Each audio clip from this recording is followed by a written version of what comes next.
big storyline here in Cleveland was that Andrew Berry, Kevin Stefanski, and Jimmy Haslam were all seen on the sidelines. There's a great picture with Andrew Berry and Jimmy Haslam mid-conversation. With our next guest, you hear him every week on this program of the MMQB. The great Albert Breer joins us now on the Fan Hotline. Albert, welcome back to the show, bud. How you guys doing? That thing's gotten way more mileage. I don't know how it got out there, but it's definitely out there now. So we're assuming that they just told you their entire plans for 2026. Is that correct? Right. Or I was just introducing them to my wife Emily and my kids Drew and Steve, and I can report that they were very gracious and very, very nice to my kids. So it was a good interaction. We were just kind of saying hello and catching up. Always good to see those guys. I mean, that sounds good. We kind of wanted a little bit more juice than that, Albert. Yeah, we were hoping honest. Like they're really big on Arch Manning. Yeah. I mean, I also may have had like a few drinks in the parking lot before that. So, which like that's another interesting part of the whole experience. This is my first game with my kids there, so I think part of them, part of their thought process during the day was like, I don't know why my dad finds it so appealing to stand around in a parking lot with his friends, but yeah. Have enough Capri Suns, they'll get it. Yeah, they'll learn one day. Yeah. Parking lot with friends is about as good as life gets, Albert. Yeah. For sure. So yeah. No, it was a great weekend. I'll say this, like the atmosphere in the stadium was off the charts. Like that third and fourth down at the end of the game, I don't know if I've ever been in there when it was louder. It was unbelievable. Albert, there's been a lot made of Jimmy Haslam and Andrew Berry and Kevin Stefanski being at this game, and then the Browns cavalry going down to LSU and Clemson with two quarterbacks who are very likely to be top 10, top 15, top 20 picks in 2026. The Browns conveniently having two picks. I looked at it as just like, well, the Browns have two first-rounders next year. Of course, they're going to be more involved in the scouting process this year, this early. A lot of people took it just to mean the quarterback position. Is any of that a reach at this point? Yeah, I don't think it's quarterback specific. I think maybe like the involvement of the owner would be. Like that's the one thing I would say is like sometimes when the owner goes on trips, it could signify that. I mean, it also like for some owners is just an opportunity to get around their scouts, and it can be a good trip just as far as bonding with your football people. And look, like they weren't the only ones. I mean, there are a lot of GMs that will go out on the road that specific weekend for a couple reasons. First of all, their season hasn't started, right? So they have a little more flexibility to do it. Since the cut down isn't that weekend anymore, there is not the amount of work for them to do at home than there used to be. And the players are mandated to be off, right? Like there's rules in place. I think you got to give them something like 4 or 5 days off in that window. So you can't even work with the players if you had any choice to, So like I know a lot of teams that were out there. In fact, like the Giants, the Bills, the Packers, like there were a lot of teams that were out there over the weekend, and like a lot of guys, like I would say, using their owners' private jets to get from one place to the other efficiently. And I think that was a pretty popular trip on Saturday among NFL teams to be in Columbus there at noon and then hop on the private jet and go down to Clemson to see Clemson LSU, because obviously those four teams are all going to have a lot of guys that are going to get picked early next year. So what'd you make of Arch Manning? Should we have expected it to look as rough as it did, and were we just all blind to that? Yeah, I think it's a little unfair to the kid, too. Don't you guys? I mean, I've said this like a bunch of different places today, and I really feel strongly about this. Like, there's nothing he could have done in those two starts last year that should have made anybody like project him to be the first overall pick. Now, he may wind up being that. We'll see. But this rush to be early on that stuff is a little ridiculous. I mean, teams I've talked to, like the baseline number of starts that you'd like to have for a college quarterback, and this is the baseline, is 25, right? And the reason that number is what it is because the quarterback needs to build up a library of things that he's seen, different defenses that he's seen, different adjustments he's had to run, all that different stuff, right? And then, like you have a variety of opponents. So now the scouts have a chance to see you against different looks and different types of teams. Those teams now have the chance to adjust to you, right? Like, so once you put 5 or 6 games on tape, now they've got some tendencies on you. So now, like, they're going to attack you a little bit differently, and they're going to force you to play to some of your weaknesses, which is going to show another level of your game. So there's all this stuff that you've got to gather as an NFL team on a quarterback that can only be done if a guy starts a lot of games, right? Like, and you have that body of work, and that didn't exist on Arch, So, I mean, what did he play? UTSA and Mississippi State, which was last in the SEC last year, right? Like, those are the only 2 full games we saw from Arch Manning. I believe he had not thrown a pass outside of Austin, Texas, a college pass outside of Austin, Texas, until Saturday, right? So, like, I think this level of expectation was a little insane.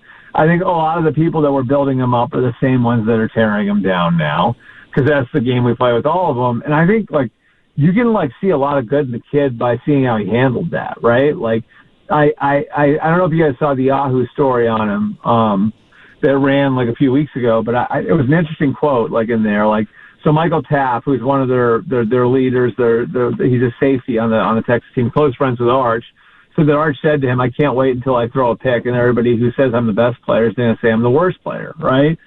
And there's a self-awareness to that that I think was, like, really cool. And then I think even in the game, like, I don't know, I felt like he showed some resiliency.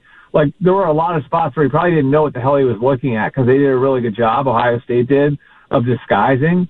But he kind of rolled with the punches and made a couple high-level throws at the end of the game. The one for the touchdown, the one down the sideline to the tight end on the last drive. Like, it wasn't perfect. Even the last throw, I don't know, he's getting whipped around by a defensive lineman, and he finds a way to get that ball out and at least give his tight end a chance, Now, unfortunately, his tight end had Caleb Downs tackling him, but otherwise, like, if that had been another player, maybe the kid fights and gets the first down, and we're talking about this differently. So, I think the situation Arch was in, like, there's probably a handful of first-round picks on Ohio State's defense. You had a Super Bowl winning defensive coordinator there, and absolutely zero tape on what Matt Patricia was going to do at the college level. I actually think Arch showed some resilience. It wasn't great. I'm not going to sit here and tell you he was awesome. But, I do think it's indicative of the process that all these guys got to go through so they can be prepared for the pros, and so the pros can get a proper read on who they are as players. Albert, for a lot of reasons. I think there's a segment of fans that took Haslam and Barry and Stefanski, and even not just them being there on Saturday and then being at Death Valley as well, but also like the comments about, obviously needing to find that franchise quarterback. Some have taken that to mean that the Browns are already planning for 2026, maybe at the expense of 2025. I'm just curious how we kind of thread those two lines of there isn't an obvious franchise quarterback in the building in 2025 and the need to get one in 2026 where you still have to let this season play out. Well, let me start here. Like, I do think like that, like I've said this to you guys a few times, like for Kevin Stefanski and his staff to maintain the trust of the locker room, they're going to have to give those guys the best shot to win week to week, right? Like, you can't wave the white flag on a season and expect to hold on to the locker room. So, I think on a week-to-week basis, they're going out and trying to win games. But, yeah, there's a planning element to it. And, look, like, how often does a third-round pick or a fifth-round pick become your franchise quarterback? I mean, I think it's pretty self-explanatory looking at the depth chart when you see a 40-year-old as a starter, and then you see two rookies that were drafted outside of, the top 80 picks, whatever that number is, that are on the roster. Like, there's just chances are they're going to be looking for a quarterback in the first round of the draft in April. It's just all you have to do is look at it logistically. And so, of course, they need to be out there. They need to be looking at all the different quarterbacks. They need to be doing all of their homework. And the live exposure part of it is a really important piece of it. So I would say they'd be more worthy of criticism if they weren't doing all of this right now. It's a really important thing. And if you go back and you look, I can remember writing stories about the Bills process with Josh Allen and the Chiefs process with Patrick Mahomes. And you go back and you kind of pull the curtain back on what all those teams did. like going back years before drafting those kids, it's astounding the amount of work that goes into it. And that's what it takes to get it right at that position. You know, I can think of so there's this one thing with Mahomes, right, where, Chris Ballard was working for the Chiefs at the time, and he was at Texas Tech on a Saturday night, and this would have been in 2015. And it was and anybody knows who Lubbock, it's like it can be freezing cold there with bad winds, all that stuff. It's West Texas, right? And Ballard was there to scout a bunch of players not named Patrick Mahomes. Mahomes was a true freshman. And he watched Mahomes throw the ball, and the ball cut through the wind. And, the way it looked on, a night when, when most quarterbacks wouldn't be able to operate. And that was, the first time where it was, it got run up the flagpole. This is something maybe we want to keep an eye on. So it's that deep, stuff like that. And, I think the Browns going out and looking at Garrett Nussmeier and Cade Klubnik and whoever else this weekend, I think it's just them doing the work that needs to be done when it comes to trying to get it right at that position. Yeah, and then as the season moves on, is it kind of going to be what we heard with Joe Shane with Colorado, where he was basically living there for a stretch? Is it going to be something like that where we find out after the fact how involved they are? Yeah, but I mean, Joe wasn't just at Colorado. Joe did a lot of stuff. I mean, I did a story on this in the spring. Mm-hmm. I love digging into that stuff. But I mean, Joe was all over the place. Joe was in Oxford, Mississippi.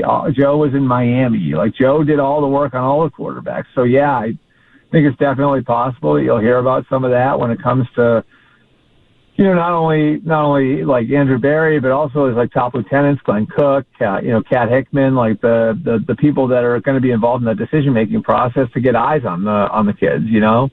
I don't know. I mean, this is the most. If they do wind up taking a quarterback in the first round, that's the most important decision a general manager can make is who to pick with whatever resources you have to get one in the draft. So yeah, I mean, it doesn't mean Dylan Gabriel or Shedeur Sanders couldn't make it. It just means you're preparing yourself for the likelihood that you will be, drafting one next April. That's all.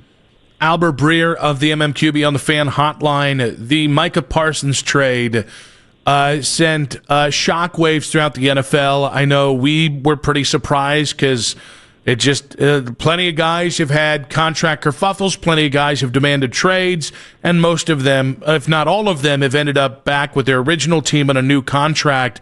Do you think that Micah Parsons trade, could that actually lead and maybe change the NFL in this kind of very modern stance of it doesn't matter, we have all the power, or do you see this as more of a one-off? I mean, I think there's an element of what you're talking about, which is I use the term control over workforce. That definitely exists with owners, and Jerry's been a real hawk when it comes to that stuff, So I wouldn't poo-poo what you're saying. I think that this was a little bit of a unique situation, just in that I'd say the way the Cowboys do business, there are some questions you can ask about it, and the way they did it the last few years with some players, and it feels like it finally blew up in their face a little bit. That said, I actually think the Cowboys were thinking big picture with some of this stuff and trying to lean into what Brian Schottenheimer's trying to build there, which he's used the term the greatest culture in America in professional sports. And that's hyperbole probably to some degree, but if you're looking to build that, Micah has been an issue in the locker room the last couple of years. So they tried to sign Micah, but the decision was made a while ago, that if we are going to trade Micah, then maybe part of it needs to be leaning into it, and leaning into what Shotty's been trying to establish here. And sure enough, the player that they wind up asking for when they're talking to Green Bay is a guy who fits that to a T in Kenny Clark. So I don't know. I mean, it's obviously a huge risk walking away from a player like that. There were reasons why the Cowboys wound up being open to it. And, now, we'll see how it goes. I think Micah's going to a place that's going to understand how to use him, and it's probably going to get the most out of him. So, there's a chance early on that it's going to look really bad for the Cowboys. But I think for them, this is more of a sort of a long-term play. And, how does Kenny Clark look now? How do the first-round picks that come in look later? And, and then how does the culture that Brian Schottenheimer's trying to build wind up serving them as a team? Because that's obviously a team that's had talent over the years, but the locker room has always been like a little bit different, a little bit sideways. So, I think there's some self-reflection here from a team that hasn't been to a conference title game in almost 30 years, which, by the way, is the second longest or third longest streak in the league, behind only the Dolphins and your Cleveland Browns. And even including the Browns is debatable, because when the streak started, it was actually the old Browns that were in the league. Albert, I want to tap into how the inner workings of the NFL and how things operate. Rashee Rice gets his 6-game suspension, and then I think a lot of people they just kind of thought that the Isaiah Bond and the Judkins news was going to be a day after, 2 days after, because usually when you get one resolution, then it seems like the other guys are somewhere close around there. Is that typically how it goes? Is it just nowhere close to right? Well, that can be the case. I mean, sometimes you'll see those things bunched up on like holiday weekends. You know what I mean? Like, so they try to dump them so they don't get a lot of attention. So that definitely exists. I think in this case, like with Rashee Rice, the reason you didn't get, conclusions for those situations is mostly because like Rashee Rice wasn't pushing something out at a certain time. It was more they had negotiated a settlement, and like when they came to the resolution that it's going to be 6 games, there was going to be no appeal. And so really there was no reason to wait on it. At least the league didn't feel that way. And so, they make the announcement of 6 games and then everybody can move on. So, yeah, I mean, I see what you're saying, but I don't think that in this case it had anything to do. I don't think in this case it had anything to do with trying to package anything together. I think it was just, the lawyers came to an agreement, and everybody decided it was best just to rip the Band-Aid off and make the announcement. Albert, we got about 30 seconds here. If Quinshon does sign at some point early in this week, is it too ambitious to suggest he could be on the field on Sunday? I think so, yeah. I mean, it feels like it would be. Yeah, it feels like that'd be a little much. He obviously was around in the spring, so he has some baseline for the offense, but I would think you'd probably want to give him a little bit longer to ramp him up. If for nothing else, then he needs to get in football shape. You know what I mean? Like, and whatever he's been doing over the last, month and a half, it doesn't necessarily replace going and getting knocked around and getting your body ready to play football. Albert, great stuff, buddy. Really appreciate you. And again, we'll the nuclear codes from the Browns, we'd like those maybe next week if you can put those in. No, great stuff, buddy. Appreciate you. All right. Thanks, guys. Have a good one.